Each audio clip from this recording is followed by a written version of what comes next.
Buenísimo. Buenas noches. Sí, buenas noches. Buenas. ¿Cómo andan?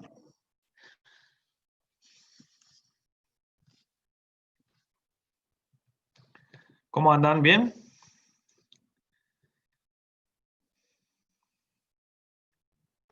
Sí, todo bien. Todo- Bueno, buenísimo entonces.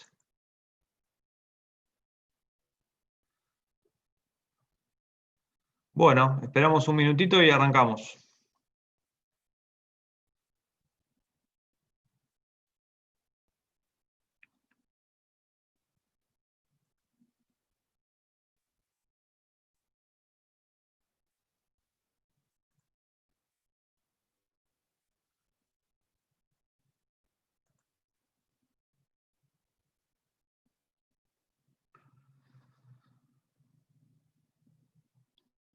Bueno,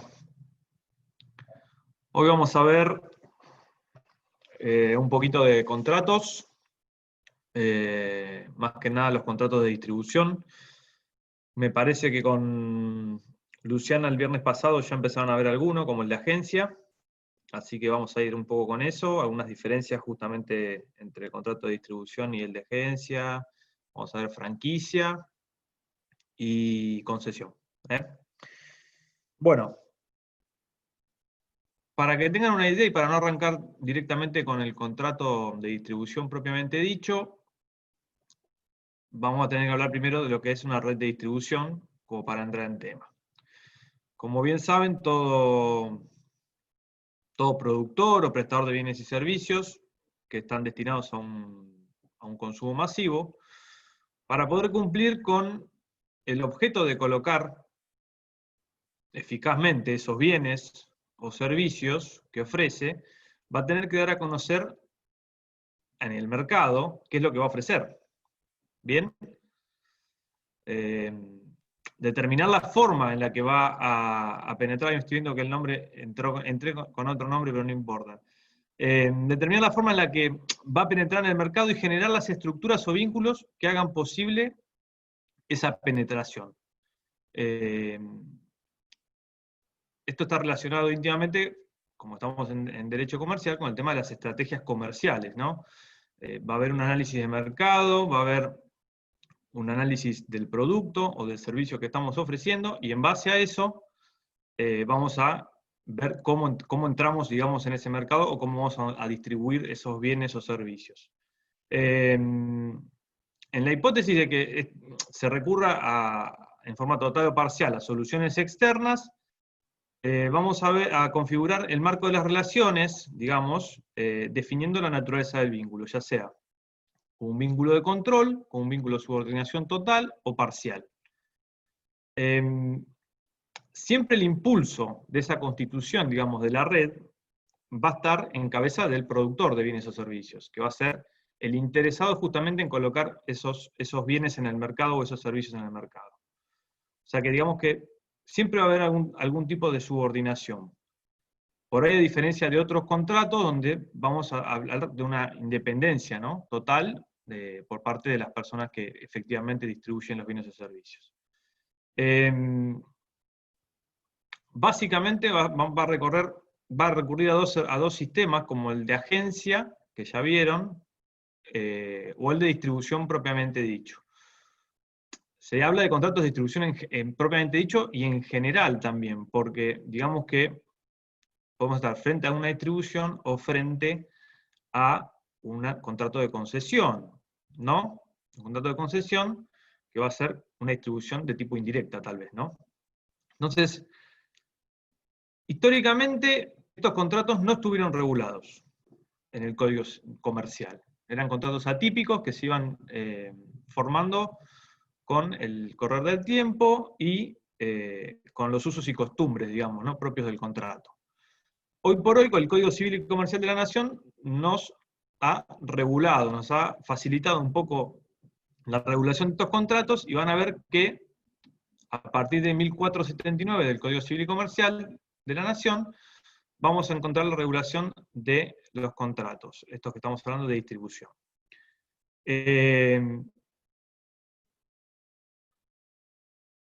El Código de Comercio, si se recuerdan un poco la primera clase que tuvimos, dada el estado del comercio en ese momento, reguló mucho el tema de auxiliares de comercio, de los corredores. Digamos que el comercio en ese momento se manejaba de la mano de estos auxiliares de comercio, ¿no? Que ayudaban, digamos, al empresario, al que fabricaba bienes o desarrollaba servicios, a introducirlos en el mercado con otro tipo de contratación que hoy por hoy es completamente diferente. ¿Por qué?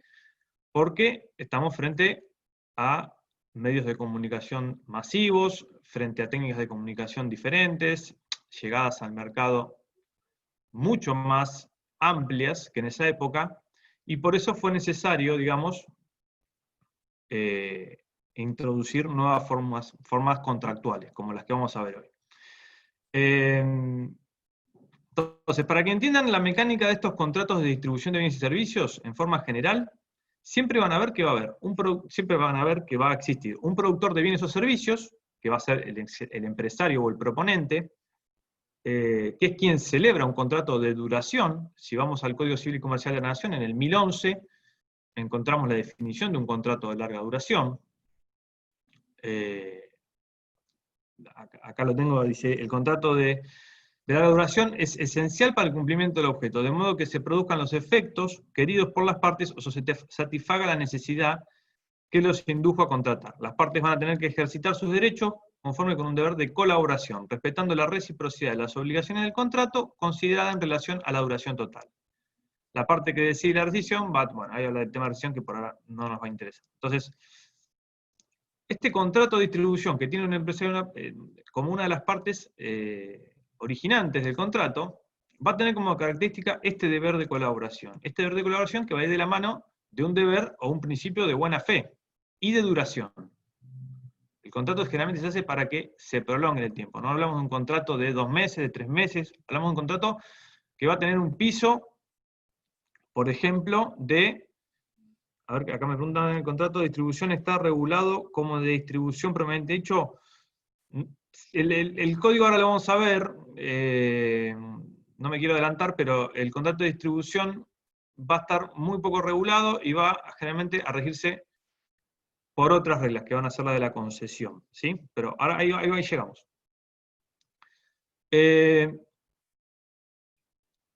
va a contratar con otra parte, pero si bien el vínculo o este deber de colaboración, que va a estar de la mano de esta buena fe que les estoy hablando, vamos a encontrarnos con dos partes que van a ser autónomas. Y cuando digo autónomas, que se entienda que cada una, si bien va a haber un productor de bienes o servicios y alguien que los va a distribuir, y va a haber evidentemente un nexo o un vínculo entre esas partes, el que distribuye los productos va a actuar en forma independiente, en principio. ¿Bien? A diferencia por ahí de otro contrato donde el que distribuye el bien o el servicio va a actuar a nombre de otro y va a ejercer un mandato, tal vez. En este caso no. En este caso, el contrato de distribución, el que distribuye los bienes y servicios va a actuar en forma autónoma y a nombre propio. ¿Bien? En el de agencia hay un intermediario propiamente dicho. Entonces, si hay un representante de esta parte, por más que sea autónomo, ¿no? en su vinculación con el consumidor, por decirlo de alguna forma, estamos frente a los contratos entonces que vamos a ver de concesión, franquicia o distribución. Para que tengan una idea, los caracteres comunes a estos tres contratos, bien, el primero que ya lo mencionamos, la existencia de dos empresas o más autónomas, un vínculo de cooperación que va de la mano de este deber de colaboración con un objetivo común. ¿Cuál va a ser? Introducir la mayor cantidad de bienes o de servicios en el mercado.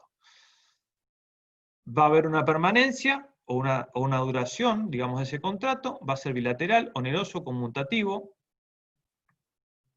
y generalmente se van a formalizar mediante contratos de adhesión. ¿Bien? Esas son las pautas generales como para entrar en tema. Vamos a lo que Guillermo estaba interesado, contrato de distribución en forma particular, contrato de distribución propiamente dicho.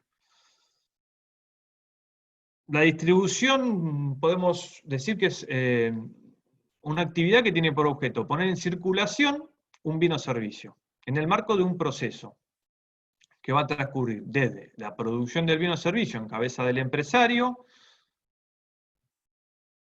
y el diseño, digamos, de una red de comercialización hasta el momento que va a ser adquirido ese bien o servicio por un consumidor o usuario.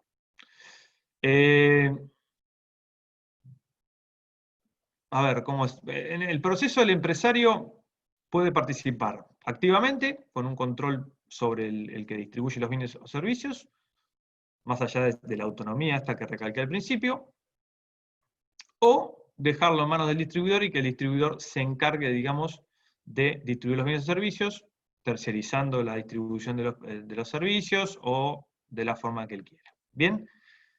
O sea, armando canales de comercialización propiamente dichos. Entonces, todas estas personas forman parte del eslabón de la cadena de distribución. Pero hay diferentes fenómenos o consecuencias de acuerdo a cómo se dé, digamos, ¿no? ¿Cómo puede ser esta distribución? Bueno, puede ser algo de adelante directa, cuando hay un paso o transmisión directa e inmediata de los bienes y servicios o mercaderías del productor o proveedor al distribuidor y de este al consumidor, sin la presencia de un intermediario, perdón, la transferencia del productor directamente al consumidor, o sea, yo empresa fabrico y distribuyo mis bienes sin que haya un intermediario en el medio, o bien la indirecta, que es donde sí interviene un intermediario, que va a ser el distribuidor propiamente dicho de los productos o servicios, que van a llegar al consumidor o al usuario final. Entonces, podemos tener uno o más distribuidores para hacer llegar el producto al consumidor, y lo importante, digamos, en cabeza del empresario es seleccionar quién va a ser el distribuidor idóneo. O sea, para eso yo voy a tener que hacer un estudio, digamos, del mercado, un estudio de la zona donde yo voy a querer comercializar estos productos o servicios, y elegir a la persona que mejor o que de mejor forma va a colocar esos bienes o servicios en el mercado. Si hablamos de una distribución indirecta, obviamente va a haber un aumento del costo del producto final o del servicio final, porque yo estoy metiendo a alguien más en la cadena de distribución, en la cadena de comercialización, y eso va a implicar que haya un aumento, entonces, de los costos del producto o del servicio, ¿no? Bien. Si quiero una definición específica, digamos, del contrato de distribución indirecta, vamos a definirlo como una relación contractual entre dos empresas jurídicamente independientes, donde una produce bienes o servicios y la otra se va a encargar de comercializarlos o de que lleguen al consumidor o usuario. No va a haber un vínculo laboral o societario entre ambas empresas, pero sí un vínculo económico. Este vínculo que hablamos al principio para que interactúen estas dos empresas, digamos. Quien distribuye no va a actuar a nombre, entonces, en este caso, del empresario, sino que va a actuar por cuenta propia, distribuyendo los bienes o servicios de ese empresario. Ahora, cuando veamos concesión, van a entender un poco más, pero para que ya tengan, digamos, una diferenciación, una primera diferencia que vamos a encontrar entre el contrato de distribución y el de concesión es en cuanto al objeto.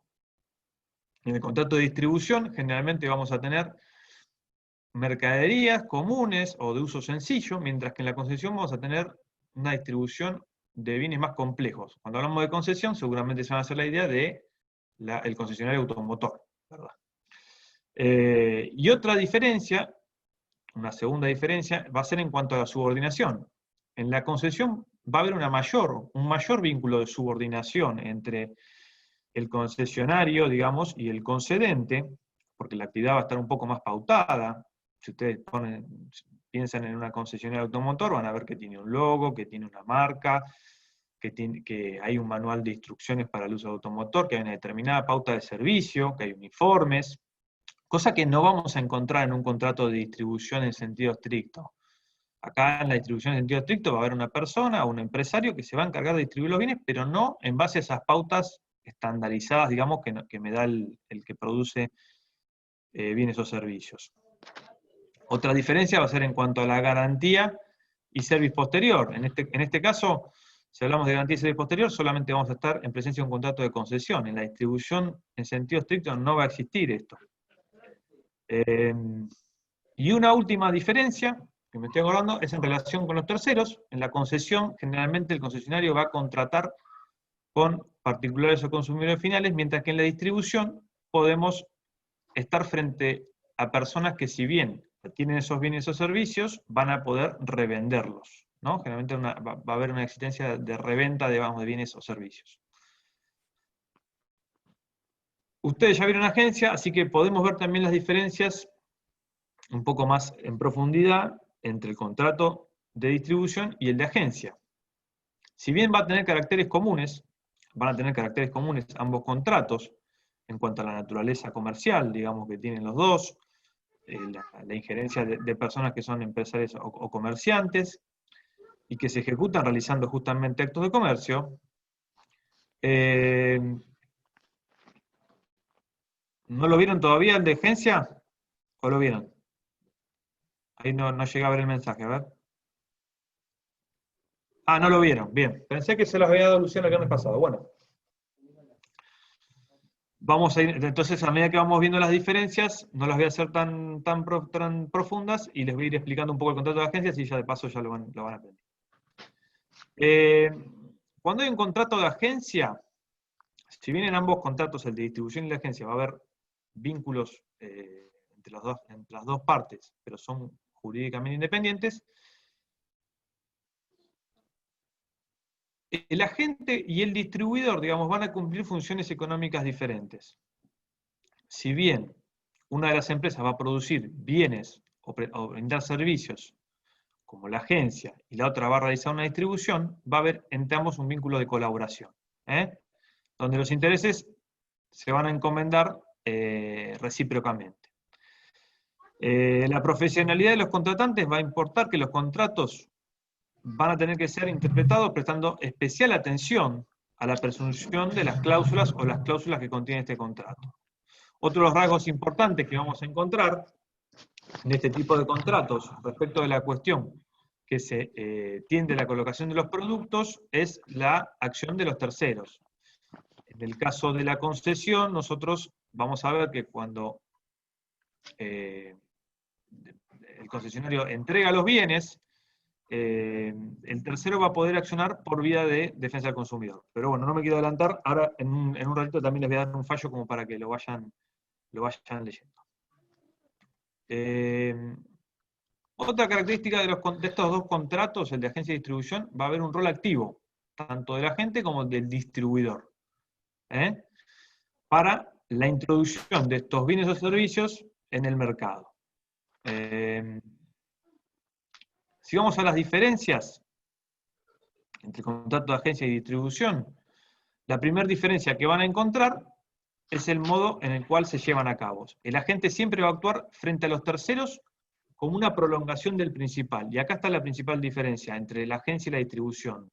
Yo en la agencia soy como si fuera una filial, digamos, o una prolongación, digamos, de esa empresa principal. Sería yo el representante del principal en el lugar donde yo me emplazo. En cambio, el distribuidor, si bien va a tener un vínculo económico con el que produce los bienes o servicios, no va a ser una prolongación necesaria, ¿no? o una prolongación frente a los terceros, sino que va a ejercer un vínculo de manera independiente. El contrato de agencia va a estar definido en el 1479, perdón, del Código Civil y Comercial, 1479. Ahí van a encontrar la definición. De esta diferencia que les digo se van a producir otros efectos sensiblemente diversos. Mientras que en la agencia el producto o servicio se va a transferir o prestar de manera directa por el productor al usuario, en la distribución indirecta, que es esta que hablamos de que hay, digamos, un vínculo, o sea, hay una persona que distribuye los bienes al fabricante, va a haber una doble transferencia de dominio, del fabricante al distribuidor y del distribuidor al consumidor o usuario final. El agente, en el contrato de agencia, van a ver que para promocionar o concluir los negocios encomendados, va a ajustar su actividad estrictamente a las instrucciones que le fueron cursadas. El distribuidor no. El distribuidor, si bien va a tener que respetar por ahí cierto estándar en base al producto o servicio que distribuya, no va a recibir ningún tipo de instrucción en cuanto a la forma de distribuir sus bienes o servicios. Esa es otra diferencia importante. En cuanto a la asignación de resultados, el agente, al actuar en nombre y cuenta del principal, va a generar clientela a favor del principal. O sea, yo soy una prolongación del principal, la clientela se la va a llevar el fabricante de bienes o servicios. En cambio, el distribuidor no. El distribuidor, si bien directamente le va a generar una clientela al fabricante, él mismo también se va a generar su propia clientela porque seguramente en la medida que va a distribuir, no va a distribuir solamente bienes o servicios de un fabricante, va a distribuir de varios. Entonces, ahí la clientela no va a ser tan direccionada hacia el fabricante. A ver, no quiero profundizar mucho porque si agencia no lo vieron, entonces no vamos a entrar mucho más. Por ahora tengan en cuenta eso y después le aviso a Luciana como para que les dé las diferencias ella ya con el contrato de distribución visto. ¿Cómo es el régimen de responsabilidad en este tipo de contratos? Bueno, si hay un incumplimiento contractual, esto quiere decir que el que distribuye no entrega un producto, va a responder va a responder el distribuidor. ¿Por qué? Porque es el distribuidor el que genera el vínculo con el usuario o adquirente, digamos, de bienes o servicios. Si hay un defecto en la calidad del producto, bueno, acá empieza a jugar la ley de defensa del consumidor y vamos a ver que el consumidor va a poder ir en contra de todos los de la cadena. En este caso, va a poder ir contra el que distribuye, contra el fabricante, y si hay alguno más en la cadena de distribución, va a poder accionar por un defecto o calidad del producto. Lo mismo pasa por daños y perjuicios por los daños y perjuicios que se generen por el uso del producto o por la realización del servicio. En este caso estamos, en cuanto a los daños y perjuicios, frente a una responsabilidad de corte objetivo y que se basa en una obligación tácita de seguridad que tienen todos los miembros de esta cadena de producción y de distribución. Entonces, distribución en sentido estricto es esto. Van a ver que el 1511 del Código Civil y Comercial de la Nación les va a decir que en el resto del contrato, o sea, en el resto, digamos, de las cosas que hoy no vimos, que no mencionamos, van a regir las reglas del contrato de concesión. En cuanto a derechos y obligaciones de las partes, todo lo que no esté, digamos, regulado en este código, que es lo que vimos recién, van a regir entonces las reglas del contrato de concesión. Contrato de concesión, regulado entre el 1502 y el 1511 del Código Civil y Comercial de la Nación. ¿Qué definición nos brinda el código? Bueno, el código nos brinda una definición del contrato diciendo que es un contrato celebrado entre una parte, que es el concesionario, que va a actuar en nombre y por cuenta propia frente a terceros, que se va a obligar, mediante una retribución, a disponer de su organización empresaria para comercializar mercaderías provistas por ¿quién? Por el concedente o fabricante. Prestar los servicios, proveer los repuestos y accesorios según se haya convenido en el contrato que los vincule. Si se ponen a pensar en un concesionario, por ejemplo, no sé, Renault, van a tener por un lado a Renault, que es el fabricante de los autos, y por otro lado, el concesionario, en este caso, Francisco Díaz, por ejemplo, por ponerles un ejemplo, ¿no? Que va a ser el que vende los productos en Mar del Plata, ¿no? Dos sujetos entonces del contrato claramente diferenciados, concedente y concesionario. ¿Cuál es una de las principales características del contrato? Bueno, una de las principales características del contrato es la exclusividad, que surge del 1503 y del 1510 del Código Civil y Comercial de la Nación. ¿Qué va a implicar esta exclusividad? Bueno, va a implicar que la concesión se va a tener en forma exclusiva en el territorio o zona de influencia que se determine en el contrato celebrado entre las partes. ¿Esto qué quiere decir? Bueno, quiere decir que el concedente no va a poder autorizar otra concesión en el mismo territorio. y a su vez no va a poder ejercer actos propios de concesión fuera de esos límites, el concesionario, ¿no? O sea, el concedente delimita el territorio y el concesionario se tiene que ajustar a ese territorio y no ejercer actos fuera de ese territorio. Y a su vez el concedente no va a poder celebrar contratos de concesión con otras personas que no sean el concesionario. Salvo, obviamente, y dejo esta excepción, que se pacte otra cosa en el contrato.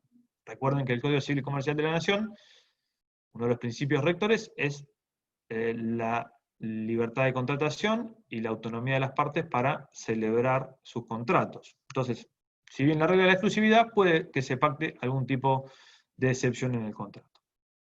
¿Cuáles van a ser las obligaciones del concedente? Esas las van a tener en el 1504. En el 1504. Bueno, una obligación del concedente va a ser proveerle al concesionario una cantidad mínima de mercaderías para que pueda atender adecuadamente el negocio, o sus expectativas de venta en la zona. Va a tener que respetar el territorio como otra obligación, o la zona de influencia que se pacte.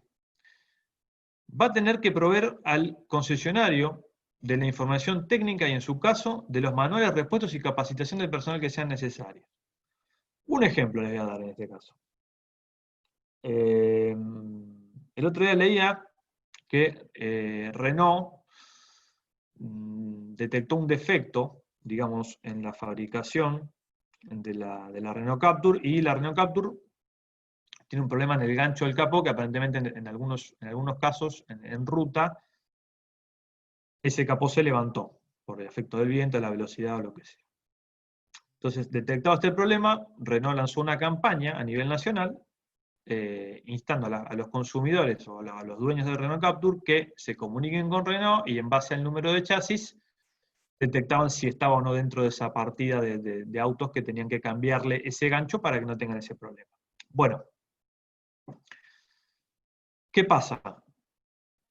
Renault le tiene que mandar los ganchos a su concesionario acá en Mar del Plata. ¿Qué es lo que está pasando hoy por hoy? Bueno, no le mandó los ganchos, por ende estamos ante, por ahí, un caso de incumplimiento, digamos, de esta obligación por parte de Renault, y la consecuente, por ahí tal vez, denuncias o lluvia de denuncias que pueda llegar a tener en base a la violación, digamos, de la Ley de Defensa del Consumidor en este punto. Hay un ejemplo claro de una violación a esta obligación del concedente de proveerle repuestos o la capacitación necesaria como para que el concesionario pueda brindar un servicio adecuado en su zona de influencia o territorio. Otra obligación puede ser permitir el uso de marcas o enseñas comerciales para la explotación y darle una cantidad de dinero o de mercaderías para que el concesionario realice una publicidad adecuada y eso permita una mejor colocación de los productos o servicios en el territorio. Obligaciones ahora del concesionario, ya no del concedente. El concesionario va a tener que comprar las mercaderías o repuestos, o proveerse, digamos, de las mercaderías o repuestos de forma exclusiva con el concedente. En este caso, por ejemplo, el ejemplo que les di, con Renault. O sea, yo no puedo comprarle ni mercaderías, ni repuestos, ni nada a otra persona que no sea el concedente. A los fines de garantizar la continuidad del negocio y también mantener, digamos, un estándar de calidad reconocido en el mercado. Va a tener que respetar como otra obligación esos límites geográficos que les hablé, esos límites geográficos pactados en el contrato.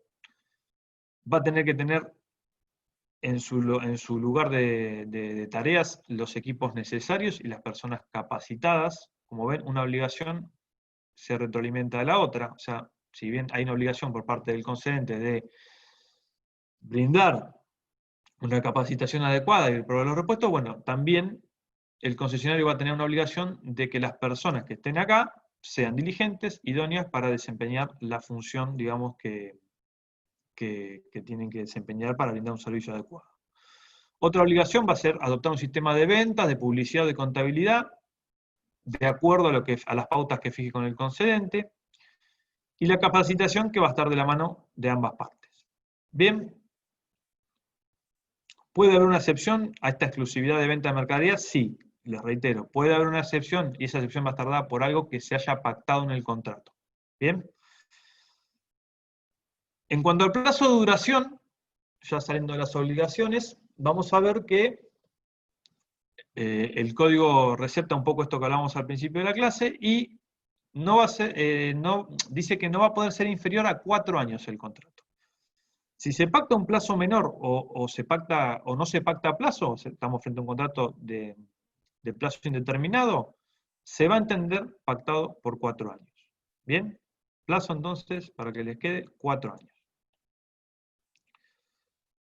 La norma va a prever, entonces, excepcionalmente un plazo menor, también, de 2 años, si el concedente si el concedente da al concesionario las instalaciones para el desempeño de la concesión, esa es la excepción, digamos, al plazo este de 4 años que les decía, y si la relación continúa vencido el plazo, sin especificar un nuevo periodo, digamos, ahí sí ya vamos a estar frente a un contrato de plazo indeterminado. ¿Bien? Eso en cuanto al plazo. En cuanto a la retribución, el concesionario va a tener derecho a una retribución, y esa retribución puede pactarse de diferentes maneras. O una suma fija, o una comisión por venta, o un margen de ganancia entre el precio que yo compro las unidades y el precio que las vendo. Eso va a estar de acuerdo a lo pactado entre las partes. En cuanto a los gastos de explotación, vamos a ver que están a cargo siempre del concesionario, a excepción de alguna campaña o de alguna cuestión que lance exclusivamente el concesionario, en cuyo caso los gastos van a estar a cargo de él.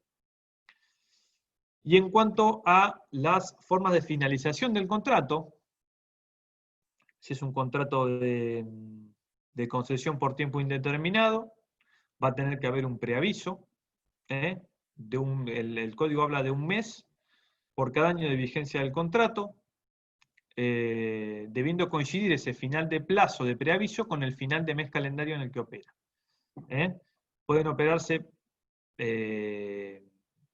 plazos de preaviso superiores a los legales, pero digamos que el piso es este. Si se omite el preaviso, ¿qué va a pasar? Bueno, va a haber una consecuencia que es la indemnización, que va a consistir en las ganancias que ha dejado de percibir la parte que no preavisa al otro de la finalización del contrato. Ahí van a ver que hay una relación entre el contrato de concesión y el de agencia, entre este preaviso con el 1492 y 1493 que regulan el contrato de agencia. Pero bueno, eso lo dejo para que lo dé Luciano. ¿Qué pasa con los productos que quedan ahí boyando? O sea, termina el contrato, se extingue el contrato y quedan productos en poder, digamos, del concesionario. Bueno, el concedente, o sea, aquel que los produjo, va a tener la obligación de readquirirlos. Siempre y cuando el concesionario los haya adquirido de acuerdo a las condiciones pactadas. Bien, eso en cuanto a los productos que quedan ahí boyando, digamos, con la finalización de la concesión.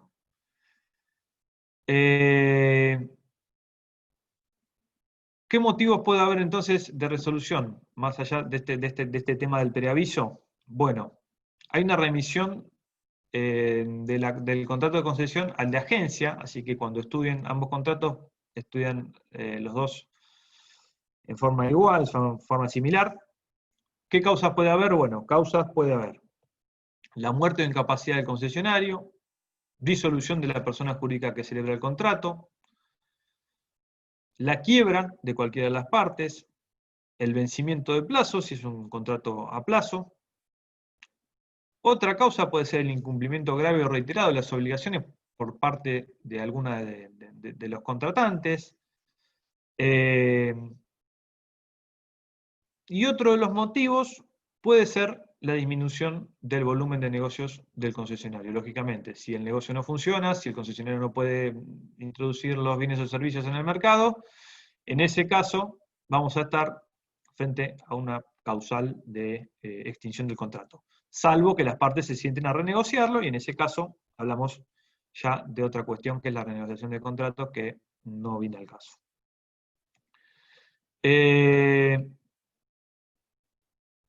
Entonces, como resumen del contrato, vamos a ver que estamos frente a un contrato de representación, donde si bien no hay una subordinación fuerte, como es en el caso de la franquicia, va a primar una exclusividad, que no solo va a ser en cuanto a los productos o servicios que el concesionario va a introducir en el mercado, sino que también va a tener que ver con la zona geográfica de influencia donde se maneja el concesionario, y donde vamos a tener un plazo de duración del contrato de por lo menos 4 años. ¿Bien?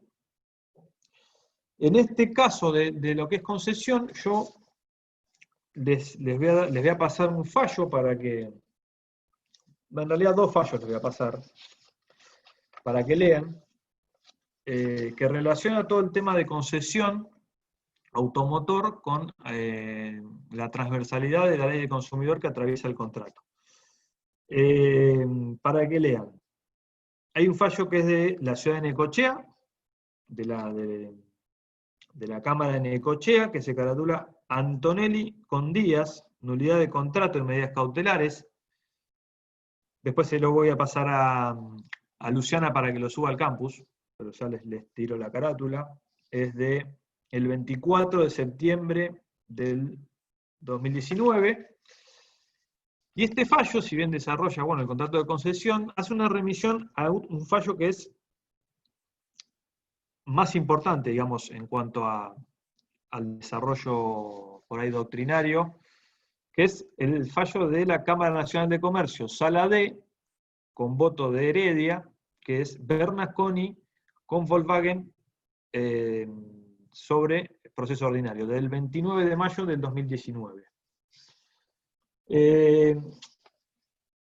Si bien se aplican las leyes de defensa del consumidor en este contrato, lo interesante es que en esta cadena o en esta red de distribución, digamos, o contratos conexos que nos encontramos a diario, y más que nada también el tema automotor, en este caso había se discutía, digamos, un excesivo cobro de la cuota por parte del plan Rombo, digamos, que es el plan de financiación que tiene Renault, y en este caso lo que el fallo es rico, digamos, no siempre se tiene que aplicar, digamos, en forma transversal la ley de defensa al consumidor, por ese artículo 40, digamos, que habla de la responsabilidad de la cadena por el riesgo vicio de la cosa, cuando en el caso de los autos, no hay un defecto en el auto, sino lo que se está discutiendo es un problema de la cuota, un problema financiero. En este caso, para mí con acierto, se deja fuera, digamos, la responsabilidad del fabricante del auto. ¿Por qué? Porque en realidad no se discute un vicio o un riesgo del auto, sino que lo que se está discutiendo es un problema puntual en el pago de la cuota, un problema de financiación. Entonces ahí los responsables van a ser el concesionario, por un lado, y por otro lado, el plan Rombo, que digamos que es el que financia, digamos, esta cuota. Después, yo se lo voy a pasar a Luciana para que lo suba al campus, pero ya les adelanto que lo lean porque es interesante el desarrollo. Bien, nos queda el contrato de franquicia. Contrato de franquicia, también regulado en el Código Civil y Comercial, artículos 1500, si no mal recuerdo, 1512 a 1524, me parece. Una definición de franquicia puede ser cuando una parte, que es el franquiciante, le otorga a otra, llamada franquiciado, el derecho a utilizar un sistema aprobado, destinado a comercializar determinados bienes o servicios bajo un nombre comercial, emblema o marca, por ejemplo, del franquiciante, quien va a proveer un conjunto de conocimientos técnicos, va a proveer una asistencia técnica y comercial a cambio de la prestación directa o indirecta del franquiciado. Caso de franquicia puede ser el caso de McDonald's. Juega un papel entonces importante en este caso, si pensamos un poco lo que dije recién, el tema de la propiedad intelectual, que van a ver más adelante. Hay una bolilla de propiedad intelectual, tal vez la de yo, donde, a diferencia por ahí del contrato de concesión o de distribución, vamos a ver que acá se está transmitiendo no solamente un producto o servicio para que el quien desarrolla la franquicia lo distribuya o lo incorpore al mercado, sino que se está transmitiendo un know-how, se está transmitiendo un derecho de propiedad intelectual, con lo que vamos a tener dos vertientes importantes, o sea, dos consecuencias importantes de esto. ¿Qué consecuencias importantes puede ser? Bueno, una es la confidencialidad y el secreto, digamos, que va a haber entre las partes, como para que ese know-how quede, digamos, entre las partes de la franquicia. Y por otro lado, una mayor vinculación o un mayor sometimiento por parte de aquel que desarrolla la franquicia respecto del franquiciante. ¿Por qué? Porque si el franquiciante a mí me da una marca, o me da el derecho de propiedad intelectual sobre su marca, sobre su producto, que tiene una determinada reputación en el mercado, o un determinado goodwill, como se dice, bueno, entonces va a tener que respetar determinadas pautas como para que ese producto o servicio mantenga ese prestigio o lo suba, pero nunca que lo baje. Entonces, las pautas de subordinación o de actuación del que desarrolla la franquicia van a ser mucho más acotadas que en una distribución donde yo distribuyo productos o servicios a nombre propio y de acuerdo a la forma que yo quiero.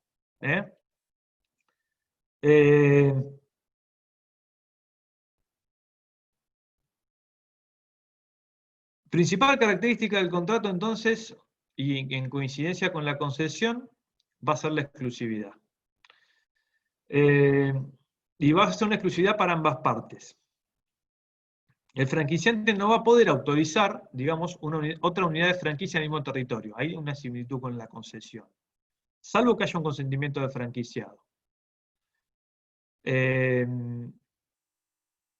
Como contrapartida, el franquiciado va a tener que desempeñarse en los locales que se indiquen en la franquicia, o en la zona de influencia que se indique en la franquicia, en el territorio que se indique en la franquicia.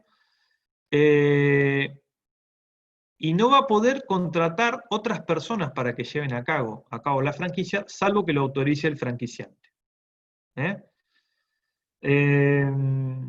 este caso, ven una diferencia con la concesión. La concesión, si bien va a haber un manual de operaciones, va a haber una pauta para operar, las relaciones, o sea, los contratos que pueda llevar a cabo el concesionario van a tener cierta independencia, no va a tener que depender tanto del fabricante de bienes o servicios.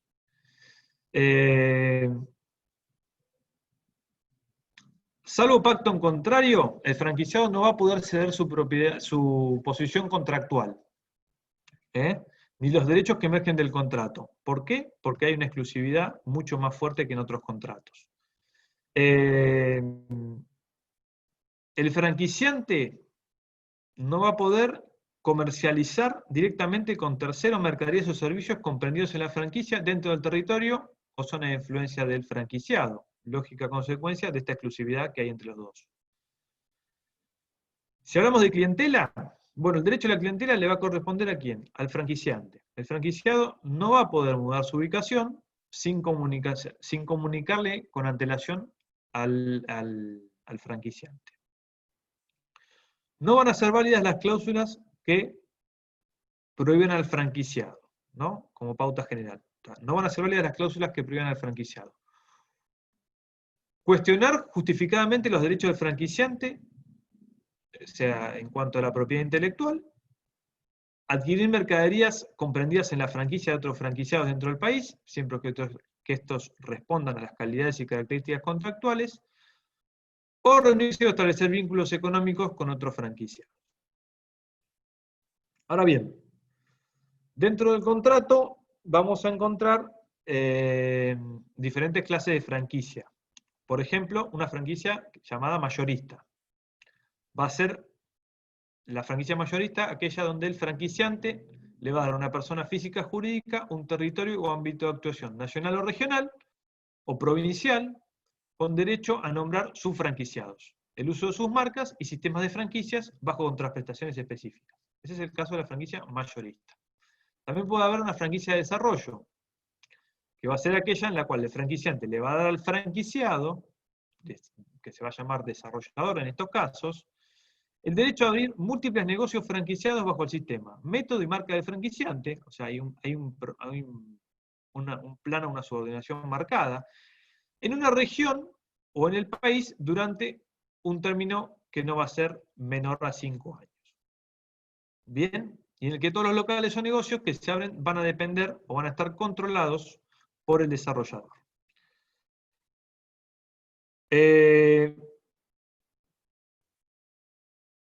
Otra característica del contrato de franquicia, es bueno, que ya les esbocé, es el tema del secreto o la confidencialidad. Y en ese caso va a haber una responsabilidad del franquiciado por el incumplimiento de este secreto, que va a ir de la mano de un daño y perjuicios que le puede promover el franquiciante, en el caso que divulgue información sensible o información que está regida por un secreto de confidencialidad expresamente marcado en el contrato.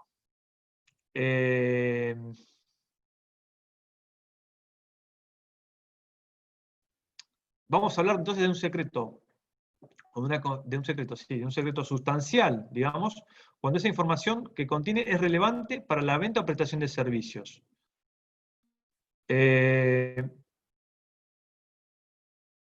Si entramos a ver el tema de las obligaciones de las partes, vamos a encontrar en cabeza del franquiciante una primera obligación que va a ser dar con antelación al contrato la información económica y financiera de la evolución del negocio, digamos, en unidades similares a la oficial de la franquicia que hayan operado en el país o en el extranjero. ¿Para qué?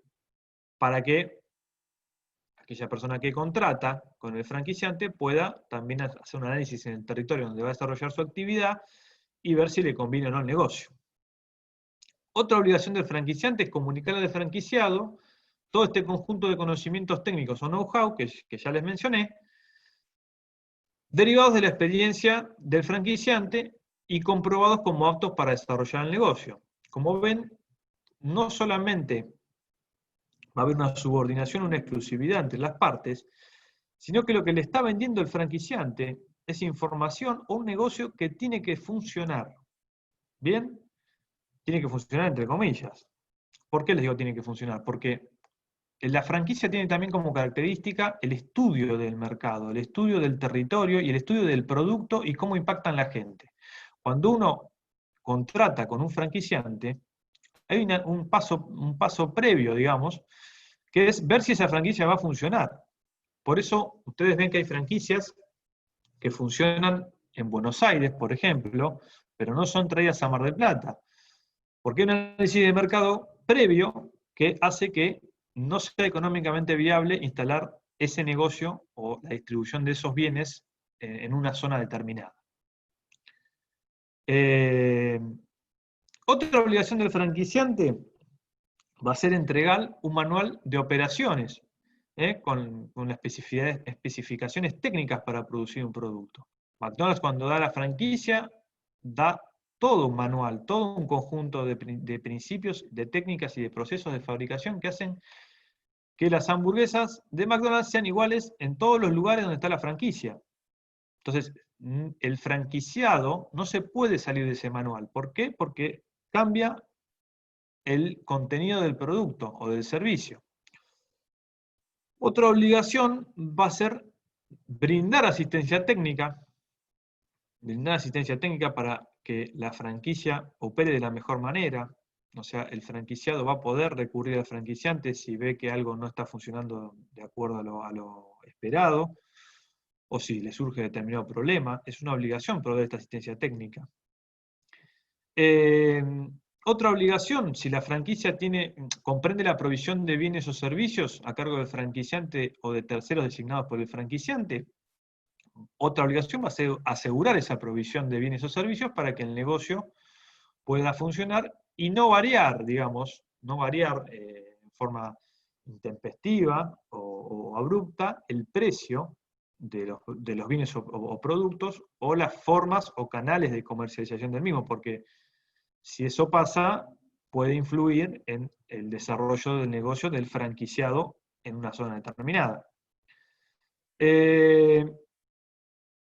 Otra obligación del franquiciante va a ser defender y proteger el uso por el franquiciado de los derechos intelectuales, esto que le transmite.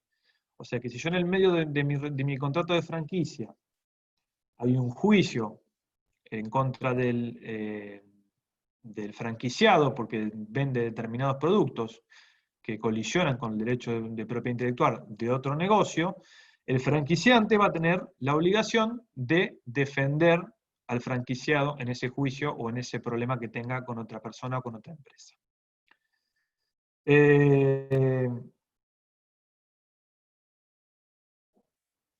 Hay una excepción a este principio de defensa y va a ser las franquicias internacionales. En las franquicias internacionales, la defensa va a quedar a cargo del franquiciado, o sea, de aquel que lleva adelante el negocio. Porque en una franquicia internacional se entiende que el franquiciado está apoderado para desarrollar el negocio a nivel internacional, y en ese caso va a tener una independencia un tanto mayor como y más inmediata como para defenderse ante los determinados ataques o problemas que pudiera llegar a tener la marca o el producto en otro país.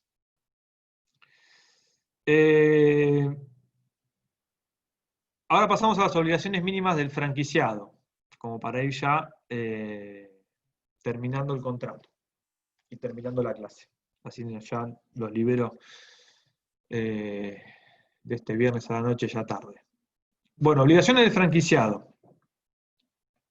La obligación, una de las obligaciones principales que va a tener va a ser desarrollar efectivamente la actividad de la franquicia a la cual se comprometió. Cumplir con ese manual de operaciones en forma acabada y completa. Y va a tener la obligación de comunicarle cualquier problema que surja al franquiciante. Otra obligación es proporcionar todas las informaciones que el franquiciante le requiera para desarrollar la actividad o para ejercer un control sobre cómo este franquiciado está llevando a cabo la actividad o el contrato de franquicia. Otra obligación del franquiciado va a tener que abstenerse de aquellos actos que puedan poner en riesgo la identificación y el prestigio del sistema de franquicia que integra, cualquier actividad que ponga en peligro los derechos intelectuales transmitidos. Y otra obligación también importante, y que les hice hincapié varias veces a lo largo de la clase, es mantener esta confidencialidad de la información reservada que se le traspasa con el conjunto de conocimientos técnicos y específicos, con este manual de operaciones, con estos derechos de propiedad intelectual, cuidando de que esos derechos no se pierdan o caigan en manos equivocadas, por decirlo de alguna forma. Finalmente, una última obligación que se puede mencionar es la de cumplir, digamos, las contraprestaciones pactadas. No es más que una aplicación de contratos parte general. Todas las obligaciones que estén a cargo mío dentro del contrato de franquicia, yo las tengo que cumplir. Plazo de duración del contrato de franquicia. Bueno, el código remite en este punto al contrato de concesión. Vamos a hablar entonces de lo mismo que hablamos antes. 4 años como mínimo para la celebración de este contrato. Sin embargo, podemos hablar de un plazo inferior que puede ser pactado si se corresponde con determinadas situaciones como excepcionales, como pueden ser la celebración de un congreso, de una feria, o una actividad desarrollada en algún periodo determinado, donde podemos celebrar un contrato de franquicia temporal por ese evento al que hacemos referencia. Al vencimiento del plazo, el contrato se va a entender prorrogado tácitamente por plazos sucesivos de 1 año, salvo que antes del vencimiento una de las partes decida ponerle fin al contrato. Y en el caso de una segunda renovación, si no hay pacto en contrario, hablamos ya de que la franquicia empieza a ser por tiempo indeterminado. Bien. Una breve noción del régimen de responsabilidad. Bueno, las partes, como también les hice hincapié al principio de la clase, van a ser independientes, si bien hay una subordinación, digamos, bastante marcada. No va a existir relación laboral entre ellas, y por ende, en base a estos dos principios, el franquiciante no va a responder por las obligaciones del franquiciado, salvo que haya una disposición legal en contrario, o sea, que se haga una ley que lo disponga, o que haya alguna cláusula en el contrato que así lo disponga. Otra consecuencia de estos dos principios que les dije es que los dependientes del franquiciado no van a tener relación jurídica con el franquiciante, sin perjuicio de que haya alguna norma de derecho laboral a aplicar al caso. Y otra consecuencia es que el franquiciante no va a responder ante el franquiciado por la rentabilidad del sistema otorgado en la franquicia. En cuanto a la responsabilidad por los defectos del sistema, el franquiciante sí va a responder por los defectos del diseño del sistema que causen daños probados al franquiciante e incluso al consumidor, obviamente porque esto es una cadena de producción y de distribución, y en ese caso, por los defectos del sistema, sí vamos a ver que el franquiciante va a responder. Finalmente, en cuanto a la extinción del contrato, vamos a ver que el contrato se va a extinguir otra vez, reiteramos, igual que el contrato de concesión, por la muerte o incapacidad de las partes. Y va a haber un punto importante, y es que no va a poder ser extinguido el contrato sin justa causa dentro de un plazo del plazo de vigencia original del contrato pactado entre las partes, aplicándose en este caso el 1084 del Código Civil y Comercial de la Nación, que les va a hablar del tema de la resolución por incumplimiento esencial. El 1084 les habla que va a poder resolverse el contrato si hay un incumplimiento esencial de acuerdo a la finalidad del contrato, y les va a detallar qué se entiende por esencial. Esto hace al vínculo de duración que tiene el contrato como fundamento, ¿no? Como base. Si no hay un incumplimiento esencial o si no hay un aviso, no voy a poder rescindir o terminar el contrato sin los daños y perjuicios consecuentes por ese incumplimiento o por esa extinción que yo quiero terminar el contrato. A ver si me queda algo más. Bueno, no, creo que con eso estamos. Bueno, con eso terminaríamos lo que es franquicia y terminamos lo que es contratos de distribución hasta que vean agencia entonces con Luciana. ¿Alguna duda o pregunta que tengan? ¿Nada? Clarísimo. Bueno. Bueno,